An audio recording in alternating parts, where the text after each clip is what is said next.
Në Prishtinë është ndruar në kantier ndërtimi për Parim Rama e ka hap edhe një punishtë tjetër. Të hënën kryetari i Prishtinës ja bëri përhajr nisjes së punimeve në një nga sheshet kyçe të kryeqytetit, në qendër të saj.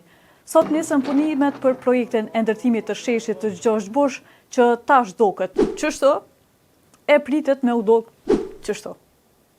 Po se kur pritet të kryet ky projekt, si dhe plot tjerë të kësaj qeverisje, normal që edhe nuk dihet edhe bashkësakt, po në ceremoninë e fillimit të punimeve, Rama tha se afati për kryerjen e punimeve është 240 ditë pune, që përafërsisht po i bie ka fundi vitit.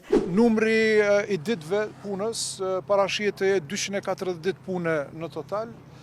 Projekti është 18.1 milion. Po ndryshe thuhet në dosjen e tenderit, të cilin e ka fituar një konsorcium i kompanive nga Shqipëria e Kosova. Aty thuhet se punimet do të zgjasin minimumi 360 ditë.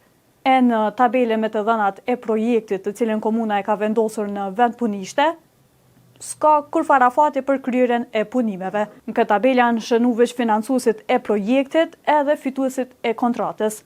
E fituesit e tenderit 18 milion euro janë 3 kompani.